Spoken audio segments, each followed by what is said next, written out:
आज म तपाईहरुलाई यो च्याप्टर 2 एजुकेसनको बारेमा चाहिँ म तपाईहरुलाई सर्ट नोटमा मेन थिम म तपाईहरुलाई आज बताउने छु। खास गरी पहिले पनि मैले तपाईहरुलाई बताइसकेको छु। यो च्याप्टर 2 मा चाहिँ एजुकेसन भित्र चाहिँ यो 7 वटा लेसनहरु चाहिँ पर्दछन्। 1 मा रहेको छ school is bad for children, John Holt.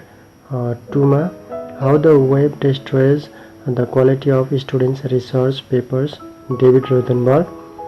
3 ma multiple intelligences and emotional intelligence, the teacher who changed my life, Nicholas Gage. Let's tell the story of all America's cultures, Gion Merrifield.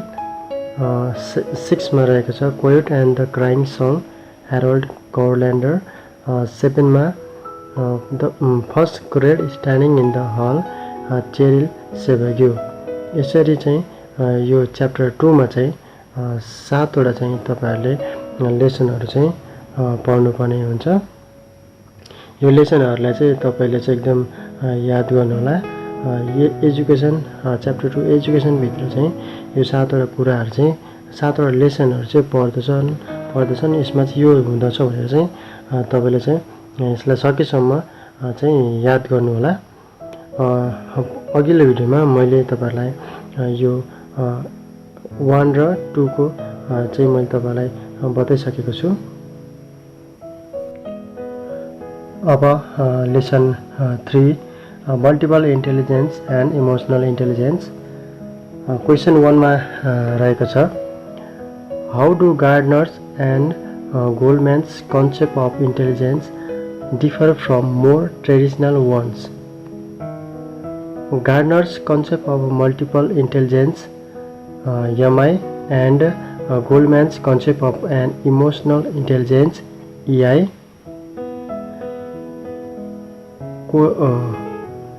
quotient differ from more traditional theories in the following ways.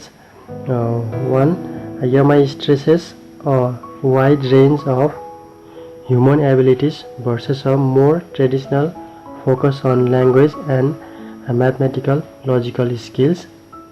MI and EI reflects a broad flexible notion of human intelligence versus a fixed permanent measurement of human ability. यहाँ MI भनेर चाहिँ multiple intelligence बहु बुद्धि, त्यसैगरी नि EI भनेको चाहिँ यहाँनिर इमोसनल इन्टेलिजेन्स भावनात्मक बुद्धि भनेर दिएको छ। त्यसैगरी यसमै रहेको छ यहाँ 3 मा MI and EI stress that interpersonal abilities are as important a part of intelligence as linguistic and mathematical logical skills. MI and EI emphasize different ways of assessment versus traditional pencil and paper and IQ tests. MI provides a better explanation of why the quality of a person's performance may vary a lot in different activities rather than reflect a single standard of performance indicated by an IQ test.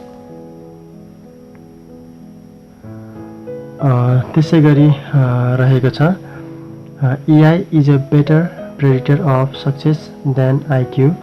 MI stress that specific aspects of intelligence vary cross-culturally versus a more traditional concept of universal intelligence. त्यसैगरी question number 2 मा रहेको छ what do the author mean in text when they say that Goldman and Gardner are toppling educational traditions, stressing our understanding of what schools are about. The authors mean that Gardner and Goldman have broadened concept of human intelligence to reflect a greater range of abilities than those stressed in more traditional theories. This emphasis on diverse intelligence has profound implications for schools, including design, assessment, and teaching methods. त्यसै गरी question number 3 मा रहेको छ, what is the main point you think the authors are making in the reading? In the chapter excerpt, Multiple Intelligences and Emotional Intelligence, Myra Sattker and David Sattker explain how Howard Gardner and Daniel Goleman's recent attempts to redefine and expand traditional concepts of human intelligence in order to more accurately reflect the varying nature of human capabilities. The authors also stress the fundamental ways in which Gardner's multiple intelligence theory and Goleman's concept of emotional intelligence may inform curriculum design, instruction, and assessment.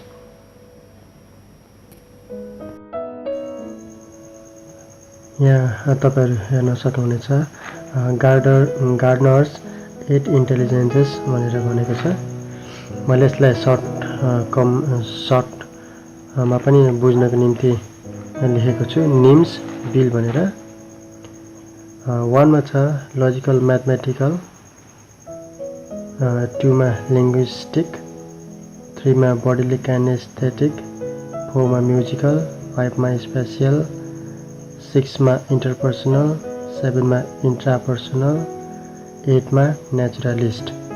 यो 8 वटा चाहिँ गार्डनरको 8 intelligence हो। तपाईले यसलाई याद गर्नको निम्ति चाहिँ निम्स बिल भनेर तपाईले यो सर्टकटमा याद गर्न सक्नुहुनेछ।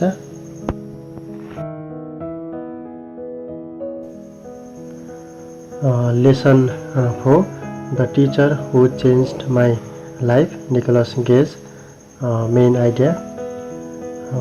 यहाँ 1 क्वेसन 1 मा रहेको छ, discuss Gage purpose in writing the essay. Gage learns many important things from Miss Heard. He learns the value of diligence and hard work, journalism skills, the logic and structure of the English language, Greek literature, and the power of the written word.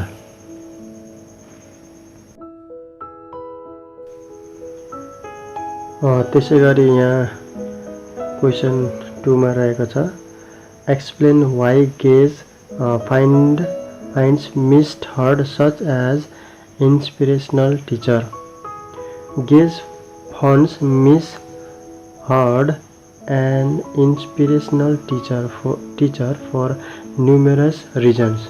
She has students read stories about real people, especially underdogs doing extraordinary things. She introduces him to Greek literature, which provides a new perspective on and pride in his native country. She challenges him to confront the painful memories of his mother's death and his own escape from communist guerrillas. She publishes his essay in the school newspaper and submits it to a contest for which he wins a medal. She attends his family celebrations, participates enthusiastically, and provides moral support. Finally, Miss Heard encourages students, especially those from troubled homes, with tough love.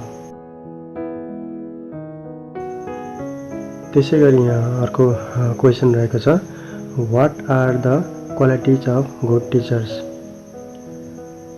1 मा रहेको छ, to become good teachers, take risk, positive attitude, not enough time, think as a form of parenting, give their students confidence, keep students and themselves off balance, to motivate students by working within their incentive systems, do not trust students' evaluation, listen to their students. यो चाहिँ रहेको छ good qualities of teachers. त्यसै गरी यहाँ lesson 5 मा रहेको छ let's tell the story of all America's cultures Jiyeon Mary Yuhfill main idea. Question 1 मा चाहिँ रहेको छ explain Yuhfill's purpose in writing the essay. Yuhfill's purpose in writing the essay is to convince her readers of the need for a multicultural curriculum. It should value the traditions and accomplishments of diverse groups of people and provide a critical perspectives on the inconsistencies between the deals and the social realities of the United states. यो lesson 5 को चाहिँ यति नै एउटा क्वेसनै रहेको छ. Main पर्पजको रूपमा purpose of writing एसेको रूपमा एउटा नै रहेको छ. खासमा चाहिँ यो चाहिँ एडिसनल रिडिङ भएको कारणले गर्दा तपाईले त्यसमा चाहिँ थोरै कुराहरु नै बुझ्नुपर्ने हुन्छ.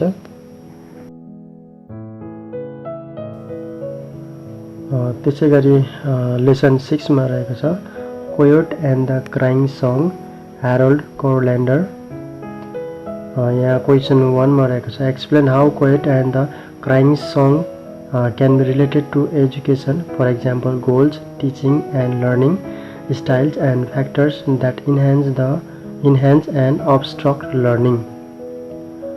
कोयोट and the crying song can be related to education, for example goals, teaching and learning styles and factors that enhance and obstruct learning.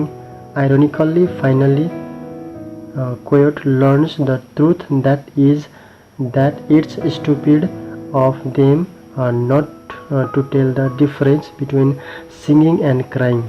However, learns the lesson of after he gets injured. It is true with those who are involved in teaching and learning activities, whether teachers or students. If they don't know the difference between crying and singing, that will not enhance learning, rather than will obstruct learning.